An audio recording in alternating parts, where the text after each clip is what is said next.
Hola, buenas tardes a todos. Bienvenidos un día más a la Rueda del Marketing, un domingo tarde más. Hola Raquel, ¿cómo estamos? Pues hoy estamos, buenas tardes a todos los oyentes. Hoy estamos enamoradísimos después del día de ayer. Vamos, venimos. Resaca emocional. Hoy estamos con un invitado muy especial. Tenemos con nosotros a Alejandro Peñas, fundador y gerente de la constructora Dos Planos y la comunidad de empresarios pimeros. Hola Alejandro, ¿qué tal? Bienvenido, gracias por venir. Muy buenas, muchísimas gracias por la invitación. Bueno, hoy venimos a hablar de networking. Venimos a hablar de algo que nos enamora, porque nosotras tenemos una tradición larga de networking y es un tema que, bueno, pues que nos gusta, que le vemos muchísimo valor. Nosotras mismas nos conocimos en un evento de networking allá por... Hace pues más de 10 años. Pues nosotras, para que os hagáis una idea los oyentes, Raquel y yo, cuando yo monté la agencia, Raquel ya estaba en una empresa de networking. Y ahí ya la conocí, y para que os deis cuenta, ella ya tiene su agencia de marketing, yo la estaba empezando a montar, y donde otros veían un problema de competencias, nosotras enseguida vimos una oportunidad de colaborar y de crear sinergias y de montar cosas juntas. Y hasta el día de hoy, Raquel. Efectivamente, nosotros cuando muchas veces la gente dice, tengo miedo a la competencia, a ver... competencia vas a encontrar siempre, pero también son puntos donde puedes apoyarte, donde puedes complementar servicios, porque no todo el mundo hace de todo, aunque muchas veces las pequeñas empresas vendamos que sí. Y lo importante es rodearte de gente que aporte, que te permita ampliar servicios y con el que puedas colaborar en confianza. Claro, y ya no es que no todo el mundo haga de todo, a lo mejor sí haces de todo, pero no eres bueno en todo. Eso es. Exacto, eso ¿no? es. O sea, yo creo que al final cada agencia o cada empresa es muy potente en 1, 2, 3 servicios y en el resto, bueno, se defiende. Entonces, tener acuerdos de colaboración y gente de confianza que te pueda ayudar a llevar a cabo estos servicios es fundamental. Y no solamente para como proveedores, o sea, creo que el networking o el marketing de referencias es fundamental pues para conectar con proveedores, como estábamos hablando, para hacer colaboraciones y sinergias, para captar clientes. Al final, lo que decimos siempre, no es lo mismo encontrarte una publicidad en Meta que te diga, esta agencia de marketing es la leche, a que venga tu amigo y te diga, oye, contrata a Raquel, que hace unas webs increíbles. Claro, porque cuando hablamos de marketing por referencia, Seba, por si alguno de nuestros oyentes no sabe de qué nos estamos refiriendo, esto es el boca a boca de toda la vida, pero profesionalizado en forma de grupos, en forma de reuniones. Claro, lo que hacen normalmente las empresas de networking es facilitar ese desarrollo y esas alianzas y esa conexión entre empresarios a través de reuniones, eventos que permiten de una forma muy organizada y estandarizada, dependiendo... Hay unas que más, otras que menos, que en esas reuniones tú puedas llegar a acuerdos, sinergias, conocer gente, que al final lo que se trata es de crear una relación de confianza. Es decir, esto cuando tú te apuntas a una empresa de networking es como un curro. Tienes que verlo como un trabajo, porque al final te quita tiempo, te quita recursos, no solamente porque cuesta un dinero, sino porque al final tú le tienes que dedicar tiempo. ¿Por qué? Porque si la gente no te ve cada vez que vas, la gente no te conoce, no se genera esa confianza que es lo que hace que te recomienden. Claro. Y si no se genera esa confianza, no vas a tener referencias. Y si no tienes referencias, pues no has tirado el dinero y has tirado tu tiempo. Sí. Pero al final, claro, o sea, son reuniones donde tú semanalmente, mensualmente, bueno, depende de cada empresa, hay cientos de empresas que hacen networking y cada una tiene sus particularidades, pero donde te estás viendo semanalmente con los mismos miembros, donde estás conociéndoles también a nivel personal, porque al final la confianza se genera desde ese conocimiento. Tú sabes, no sé, tiene un abogado, pues los casos que ha llevado, en los que ha tenido problemas, cómo ha solucionado esos problemas, porque no todos son casos de éxito en los negocios, ¿no? No, y sobre todo que te sientes arropada. O sea, por un lado se genera esa confianza porque les ves, hay gente que ve en networking que ves más que a tus amigos. Sí, ¿sabes? efectivamente. Y al final se genera una confianza y una complicidad bestial. Y luego además es que normalmente las asociaciones de networking están son muy parejas en el sentido de, pues si tú tienes una empresa que factura tanto, con tantos empleados, normalmente tus compañeros van a estar bastante a la par.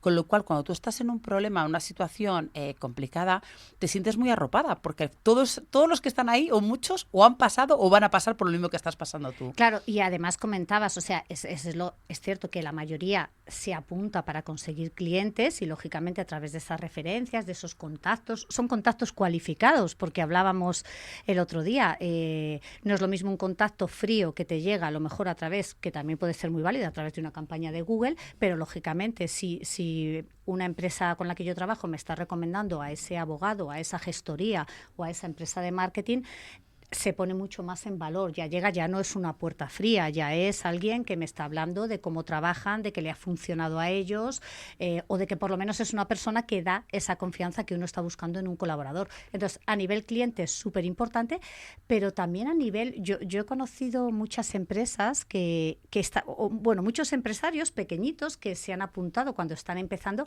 y que a su alrededor han creado una serie de servicios para ellos mismos, o sea, pues esa gestoría que no tenías y que empieza ese consultor financiero que no se te había ocurrido que una pequeña empresa podría necesitar y que lo aportas y que te aporta valor a ti como empresa.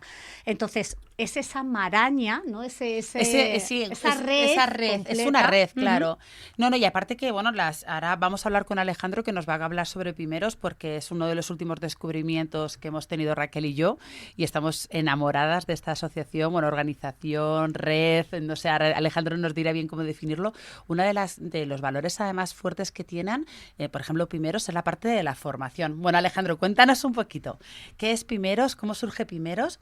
¿Y cómo os diferenciáis de la cantidad de empresas de networking o asociaciones empresariales que están empezando a salir? Pues para definirlo, yo creo que las palabras que has utilizado son correctas. Yo utilizo mucho la palabra comunidad.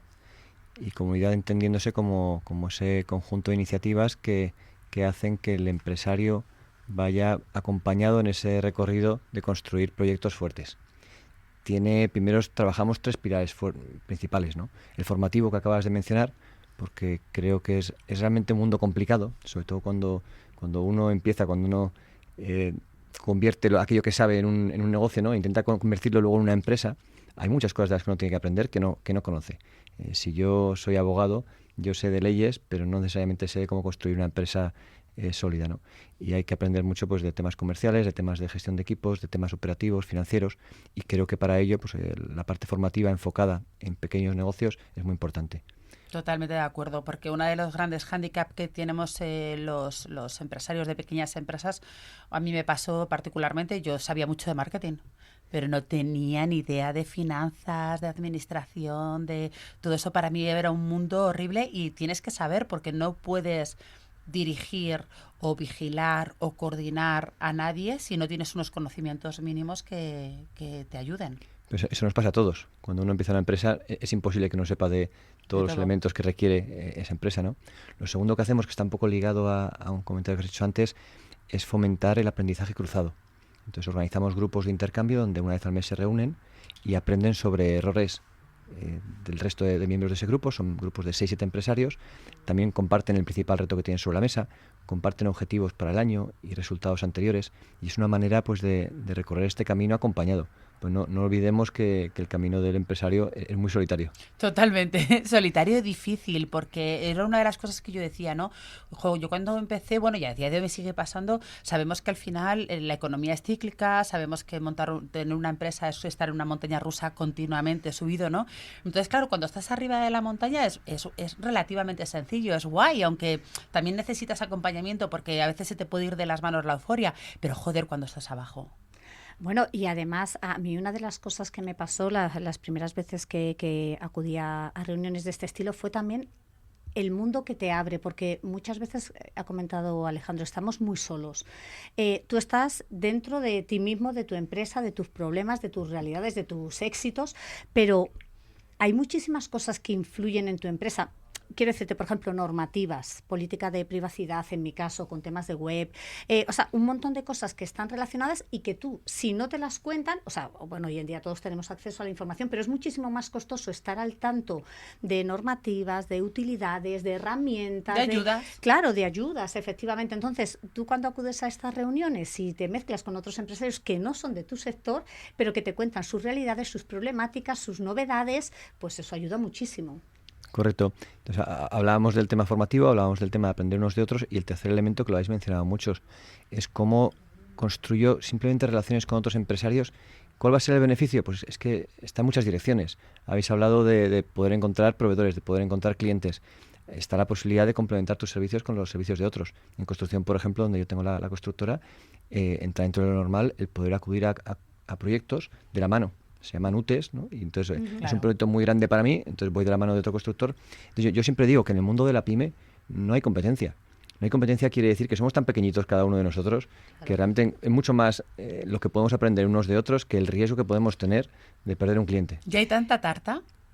O sea, que es que al final nosotros siempre lo decimos, ¿no? Y con los niños el otro día hablábamos, ¿no? En España como que nos han educado mucho en la competencia, en no cuentes tu idea a ver si te la van a robar. Y esas tonterías que cuando tú te metes en el mundo del networking te das cuenta que no tiene ningún sentido. Hay mucha tarta y esto te ayuda muchas veces en networking a darte cuenta de carencias del mercado y necesidades del mercado que no están siendo atendidas y que gracias a esa red de contactos que tienes puedes crear nuevos proyectos en lo que atacarlo. Yo qué sé, hace 2 años monté una ortopedia, por ejemplo, que no tiene nada que ver, ¿sabes? Pero detectaste que había Pero algo detecté que que había un faltaba, problema, claro, había una ortopedia online. Bueno, pues al final conocí un tipo que tenía una ortopedia que era un crack y sabía muchísimo de eso, pero toda la parte de digital estaba cojo y dijimos, oye, ¿por qué no montamos una ortopedia online súper potente en España? Y salió muy bien, o sea, entonces me refiero que al final lo que decía un poco Raquel y lo que decías tú, ¿no? Por un lado te obligas a salir del agujero en el que estás el día a día metido y al hablar con gente que está en tu órbita, pero con diferentes mercados, te permite tener una visión mucho más amplificada de lo que está pasando en el mercado. Pero no solamente de tu sector, que yo creo que es lo importante. Correcto, yo creo que al final los que montamos empresas somos gente inquieta en general. Sí, o suicidas y kamikazes. O suicidas, un poco inconscientes. Por aquí en España montar una empresa cada día está más complicado, sí. Pero ahorita hay una parte también que creo que es divertido.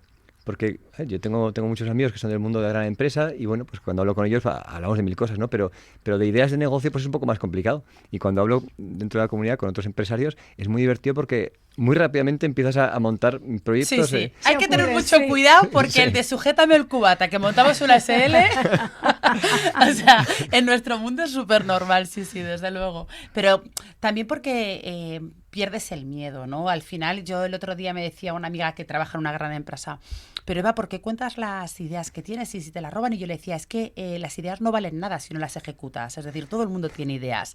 Entonces, lo difícil es ejecutarla y no todo el mundo tiene el valor de decir, vamos a acción, venga, vamos a ponernos. Eso hasta que no has montado algo no te das cuenta. La idea no es que valga nada, es que vale 0,000. Exacto, esa es la gente que no ha montado nada. Pero es que si me apuras, el siguiente paso que es no, empiezo, tampoco vale. Sigo, no, tampoco. Es que o sigues durante años o eso no vale nada, porque no hay proyecto que tenga éxito en 6 meses. No. La perseverancia y sobre todo la resiliencia, ¿no? Yo creo que es lo más difícil bueno, y sobrevivir a los impuestos. Es lo más difícil de un empresario en España. Ahora, hay alguno que no está del todo mal, el impuesto de sociedades que todos odiamos, ¿no? Pues ya por lo menos significa que das algo de beneficio. Ya es un primer paso, ¿no? No, pero decís también lo del miedo a contar las ideas, el miedo a compartir y tal, pero al final estos grupos también se basan mucho en la confianza y quiero decirte, al final cuando tú sabes con quién vas a compartir esa idea, sabes si pueden apoyarte, sabes, quiero decirte, tampoco vas compartiendo alegremente a lo mejor en el metro, ¿no? Pero en estos grupos precisamente yo creo que está ese pozo de confianza, de acompañamiento, que donde sí que puedes libremente incluso buscar ese apoyo de, oye, yo tengo esta parte de la idea, tengo esta visión, pero me falta esta técnica o esta parte comercial, porque uno de los problemas que yo más he visto, porque tú hablabas de, Eva, de que te faltaba esa parte económica, esa parte financiera, esa experiencia, por supuesto fundamental, pero también muchísimo de lo que más, ahora nos dirás un poco en esta parte de formación que tocáis, pero la parte comercial, o sea, hay mucha gente que es muy buena en lo que hace, ese que es muy bueno limpiando, ese que es muy bueno jardinero, ese que es muy buen constructor, pero que no tiene ni idea comercial. Y eso es ya como, o sea, montar una empresa, no, es que a mí la parte comercial no me gusta. Ya, pues entonces como empresario no tienes ningún futuro. No, puedes contratar un buen comercial. Claro, efectivamente, necesitas apoyar. Y a una agencia de marketing. Ahí queríamos llegar. Yo creo que es un tema es un buen melón, ¿eh? Sí. Porque prácticamente de la gente que monta empresas, bueno, hay un subconjunto de ellos que son buenos comerciales y que, bueno, pues pueden tener un poco el tirón inicial. Lo más habitual es que el que monta una empresa empieza a tirar de conocidos, el boca a boca suele ser pues de familia, amigos, conocidos, y luego a partir de ahí uno se estanca. Es tremendamente fácil estancarse. También hay que tener cuidado, has dicho, no sé, contrata un comercial. cuando tú eres muy pequeñito, si contratas un comercial y no has pasado tú por la fase de venta Totalmente. durante un buen rato y has aprendido tú lo que funciona y lo que no funciona, 90% de posibilidades ese comercial no funciona. Totalmente. De hecho, es muy difícil que alguien venda mejor que el CEO, que conoce a la perfección. Sí puede tener mejores técnicas, pero necesita, o sea, por un lado el CEO tiene que aprender las técnicas de venta y aprender a ser un comercial, pero por otra parte el comercial tiene que emocionarse con lo que está vendiendo, ¿no? Por ejemplo, en mi caso, yo, esto suena fatal, creo que lo que voy a decir, pero no he conseguido ningún comercial que venda mejor que yo mi agencia. Pero porque yo la amo, la vivo, la siento, la creo en ella. Entonces es como... Hay una pasión muy difícil de... Es muy difícil. igualar, sí. Cuéntanos un poco, Alejandro, ¿cómo nace Pimeros? O sea, ¿de dónde vienes tú y cómo decides montar algo como Pimeros? Que al final sí que es verdad que os diferenciáis bastante en toda la parte de formación, que es muy potente en Pimeros en comparación con el resto de asociaciones, pero que bueno, que al final, como en todos los nichos, hay mucho ya de todo. Sí. Bueno, te resumo 20 años en 20 segundos. Venga, va. Un reto, un elevator pitch. Un poquito más de 20 segundos, venga. Para llegar a Pimeros, yo trabajé en el mundo de la gran empresa durante 10 años. Estuve entre consultoría y luego mundo corporativo, estuve trabajando en el extranjero y en el 2017 volví a España.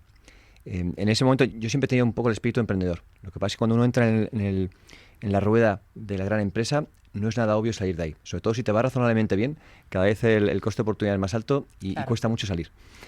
Aquella vuelta a España, estuve unos meses en una startup, que fue yo digo que es mi forma de emprender con salario. Pues dije, venga, aquí por lo menos juego un papel un poco más importante. Pues aquello no cuajó. Y 5 meses después de entrar, salí. Dicho bonito. Y digo, venga, ahora es el momento de emprender. Y ahí yo estaba reformando mi casa con mi mujer y dije, esto se puede hacer mejor, y monto una constructora con un socio. En menudo en general me metí. Pero estoy reformando mi casa y digo, esto se puede hacer mucho mejor. Voy a montar una constructora, que es facilísimo montar una constructora. A ver, desde fuera parecía más sencillo. Cuando queráis, lo quedamos un rato un poco más largo y os cuento todos los retos de una empresa de la construcción. Pero bueno, dicho esto, pues durante los últimos 7 años está montando la empresa y el ver el día a día del sector de la construcción, que es un sector de pymes, es un sector de pequeñas empresas. A todos nos vienen nombres de grandes constructoras, pero la realidad es que en el día a día son todo pequeñas empresas, incluso pues para una ACS, un Ferrovial, etcétera. Todos sus proveedores son empresas pequeñitas o medianas como mucho, ¿no?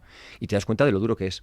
Entonces, el haber vivido 10 años en el mundo de la gran empresa y haber podido aprender mucho sobre gestión empresarial y luego vivir los retos de montar algo desde cero, me pareció una buena idea el montar un proyecto que acompañase al pequeño empresario. Yo había estado en un par de asociaciones de este tipo y no había terminado de encajar un poco el modelo que algo que a mí me gustase, que esto suele ser muchas veces lo que hace que empecemos un proyecto, ¿no? Y digo, no, pues voy a montar algo para mí. Y bueno, pues esa combinación de formación, de aprendizaje cruzado y de construir relaciones fue la semilla de Pimeros, y arrancó hace un par de años. Te iba a preguntar justo que ¿cuántos años? Ya lleváis 2 años con... En realidad es que depende de dónde pongas el punto de partida. Porque Pimeros arranca, si te vas para atrás, arranca con una newsletter. Yo dije, yo quiero hacer algo para apoyar a la pequeña empresa y no sabía muy bien qué hacer. Y entonces me puse a escribir correos, hablando de gestión empresarial y gestión empresarial aplicada a la pequeña empresa. Y de aquello pues me surgió una consultoría que un lector me pidió, de ahí pasé a un programa de mentorías muy formativo, y después de eso, después de un par de ediciones de mentorías, surgió la comunidad hace 1 año y medio. Y ahí es donde surge la comunidad de Pimeros, donde ahora mismo somos pues casi 200 empresarios. ¿Y cómo funciona Pimeros? O sea, ¿tiene una cuota? ¿A qué te da acceso esa cuota? ¿Cada cuánto se reúnen? O sea, cuéntanos un poco cómo funciona, porque nosotros conocemos algunas, pero para los oyentes que... Sí.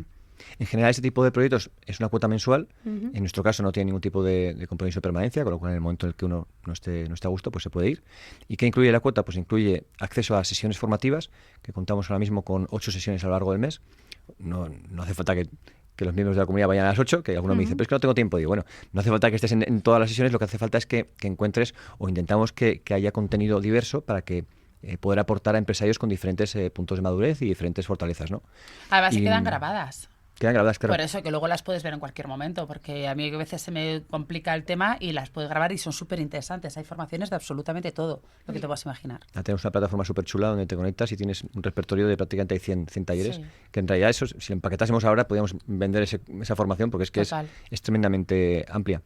Además de eso, lo que tenemos es una vez al mes un evento presencial en Madrid, en Barcelona y en Valencia, es decir, 3 eventos presenciales, con lo cual cualquier persona que quiera incorporarse, si está en esas regiones, pues tiene acceso a estos eventos, donde siempre entrevistamos a algún empresario de éxito, que ha recorrido un poco el camino que nosotros intentamos recorrer, pues alguien que tenga una empresa con 50, 100 empleados, o que haya hecho algo especial, que haya comprado o vendido empresas, y luego nos quedamos siempre tomando algo y bueno, pues conociendo al resto de miembros de la comunidad.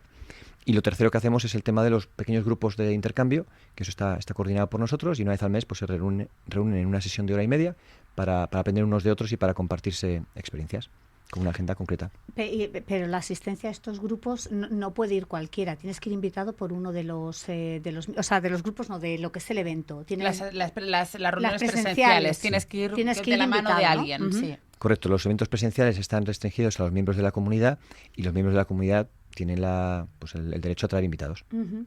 ¿Y dónde se puede apuntar la gente? ¿Dónde puede ver información, Alejandro? Lo diremos luego al final del programa. ¿La página web cuál es? Sí, en www.pimeros.com, Pimeros de Pyme, con Y. Ahí pueden encontrar me ha encantado la información. el nombre. Sí, la verdad no es nuestro. El nombre original... Lo has robado, queda mal decirlo no. esto. Contratamos una agencia, mucho mejor. De ahí el valor de las agencias, ¿no? Y nada, en la página web pueden encontrar información y también desde hace 2 años, a raíz de arrancar este proyecto, yo me empecé a escribir en redes sociales, que era algo que no había hecho en mi vida. Pueden encontrarnos o pueden encontrarme a mí, Alejandro Peñas, en el LinkedIn, ahí suelo estar bastante activo, y desde hace 1 año también tenemos un canal de YouTube donde vamos subiendo lo que son las entrevistas en directo, las compartimos en el canal de YouTube, que la verdad que está cogiendo muy buena inercia. Uh-huh. Entonces en YouTube pones Pimeros y te sale muy fácilmente. Y cuéntanos un poco, ya que estás tan metido en el mundo de las pymes, hemos tocado un poco de broma, temas impuestos, temas tal, ¿a qué retos a día de hoy se está enfrentando a la pyme y cómo ves tú que va a ser el 2026, 2027? Es decir, ¿cuál es el futuro inmediato de la pyme en España? Pues te comparto 2 retos, ¿te parece? Venga, va. A ver, hay un reto que tiene que ver con la normativa. Y esto tiene que ver con que cada vez hay más normativa que tienen que cumplir las empresas. Creo que algo que no se hace del todo bien es que la normativa suele aplicar de manera muy estándar a empresas pequeñas, medianas y grandes. Y la empresa pequeña cada vez se ahoga más con la cantidad de cumplimientos que tiene que tener y con la falta de tamaño. El no tener tamaño hace que no tenga recursos para poder cumplir todos estos requisitos normativos. Esto en muchos sectores hace que cada vez exista una consolidación, es decir, empresas que se empiezan a comprar unas a otras y a crearse empresas más grandes porque la alternativa empieza a ser el no tener márgenes para sobrevivir. Totalmente de acuerdo. La segunda tiene que ver con la contratación. Que esto es un tema realmente complejo. A día de hoy, por un lado, tenemos 2 millones de parados en España. Por otro lado, tenemos miles de empresarios que la gran mayoría te van a decir que tienen grandes retos para contratar. Uh-huh. Y a esta situación, este desencaje, ¿no? Se añade ahora todo el tema de inteligencia artificial. Sí, es complicadísimo el tema de la contratación en España. Yo creo que hay muchísimas variables, factores que implican directamente a este tema. O sea, por un lado tenemos la dificultad que tiene el empresario para poder contratar por los gastos que genera la contratación en España y por el asentismo laboral tan bestia que tenemos ahora mismo y lo que eso nos supone al empresario a nivel de costes, lo que está propiciando que muchos empresarios de pequeñas empresas se vayan a la parte freelance o a la contratación en otros países como Latinoamérica, que te permiten por un coste mucho más bajo tener profesionales senior altamente cualificados sin tener que recurrir a un pago de la seguridad social altísimo y un asentismo laboral altísimo. Por otro lado tenemos la IA, que sí que es verdad que llegará un momento en que quizás empiece a quitar, bueno, ya está quitando algunos puestos, pero bueno, todavía no es muy agresivo, yo creo, ¿no? Mira que en mi agencia el 70% del trabajo lo hacemos con inteligencia artificial, pero más que quitar puestos de trabajo, lo que hemos hecho es poder abrir el abanico de servicios, reducir algunos servicios el coste que conlleva y poder ampliar el número de clientes que tenemos. O sea, todavía no ha impactado directamente el número de trabajadores. Sí, yo esto lo veremos en los próximos años. Lo que dices es muy cierto. Cada vez más el empresario, ante el coste de contratación, tengamos en cuenta que con mucha frecuencia de lo que el empleado percibe a lo que el empresario paga, total, hay una relación prácticamente de 1 a 2. Sí. Que yo entiendo que el empleado diga, quiero cobrar más. Digo, bueno, es que hay que entender todos los costes que vienen asociados. Es que le deberíamos dar al trabajador absolutamente todo lo que nos cuesta y que el trabajador le diera a la Seguridad Social, a Hacienda, lo que sea, lo que le tiene que repercutir. De esa forma no seríamos tan malísimos y se darían cuenta de lo que nos cuesta. Es una pena. Por ejemplo, ¿por qué la pequeña empresa, la micropyme, tiene exactamente el mismo tipo de impuestos que una gran empresa? Cotizaciones que, yo creo que se debe fomentar el apoyo a la micropyme que quiere pasar a ser pequeña empresa.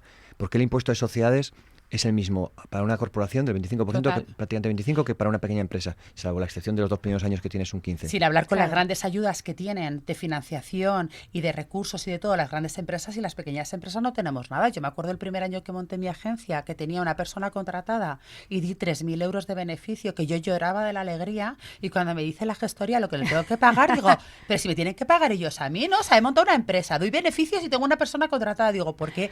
No, que te van a pagar. Yo creo, por ejemplo, que para toda micropyme o pequeña empresa que estuviese creciendo y contratando cada vez más personas, pues debería haber un beneficio en el impuesto de sociedades. Total, yo me encontraba en la situación de decir, uno va creciendo, cuando creces además, por lo general es que necesitas caja al crecer, y me he encontrado con la situación varios años de decir, oye, me cuesta tener el dinero en la cuenta del banco para pagar el impuesto de sociedades. Claro. Y tal, pues que has ganado mucho. Digo, bueno, es que no funciona del todo así.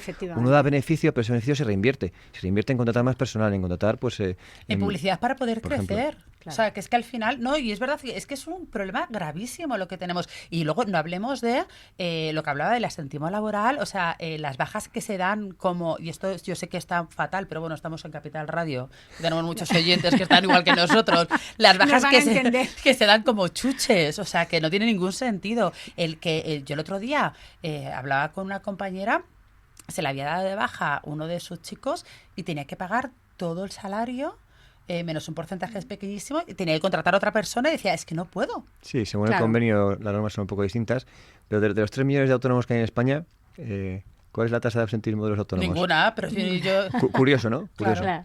Bueno, y además hablabas de las dificultades que implica a nivel laboral y eso, y por ejemplo vuestro sector no solamente se trata del absentismo, del coste de contratar, es que no hay personal cualificado en dependiendo qué sectores. Yo sé que el de la construcción, porque es verdad que a lo mejor en lo que es marketing, derecho, tal, bueno, pues estamos sobreformados y hay 1.000 personas, pero es verdad que en el mundo de los oficios, o sea, tiene restauración, muchísimas dificultades. Y ya no te hablo de los talleres. Yo tengo clientes con talleres de coches que las están pasando auténtico. O sea, se los traen de Latinoamérica para poderlo, o sea, con todo el papeleo, las casas aquí. Claro. Bueno, y ahora sí les tienen que blindar los contratos porque hay tanta oferta, tanta demanda de ese personal que se les va, cuando a los 6 meses se les van. Ese es un tema que también creo que hay que trabajar, el poder traer personas de otros países de manera más sencilla y con cierto tipo de contratos que haga que esté atado a la empresa. Yo recuerdo, yo estuve trabajando en Estados Unidos un año con un visado que era el L2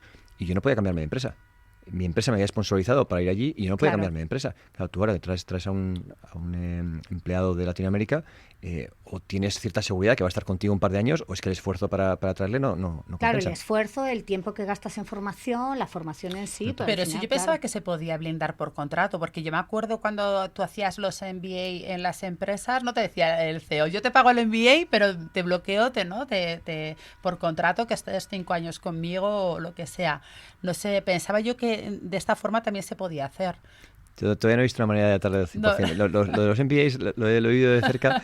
Ahí podías irte de la empresa a cambio de devolver el MBA, sí. El apoyo financiero que te había dado la empresa. Bueno, yo veremos estos años, porque lo que tú dices, ahora el 70% de tu trabajo lo haces con IA, ¿de acuerdo? Eso va a querer decir de una manera o de otra que va a haber un exceso de personal en ese tipo de trabajos que son delante del ordenador. Y al mismo tiempo, en todos los trabajos manuales hay falta de mano de obra muy bestia. Tenemos que ver, porque hoy escuchaba que llegamos a la era post-trabajo, donde no vamos a tener que trabajar ninguno para vivir. ¡Qué bien! Yo venía loca en el coche con el atascazo que me he comido y decía, madre mía, pero eso lo vamos a tener que dejar para otro programa porque hoy ya no nos da para más. Alejandro, ha sido espectacular la entrevista contigo, un placer tenerte aquí, nos ha encantado, creo que hemos aprendido un montón, ¿no, Raquel? Sí, con muchas ganas de eso, de meternos de lleno en tu comunidad y acordaros, pimeros.com, ahí tienes toda la información. Muchísimas gracias, Alejandro. Muchas gracias a vosotras, un gusto hablar de estos temas tan interesantes. Muchas gracias. Y bueno, ya sabéis, todos los oyentes, no podemos inventar la rueda, pero os podemos ayudar a venderla. Hasta el siguiente domingo.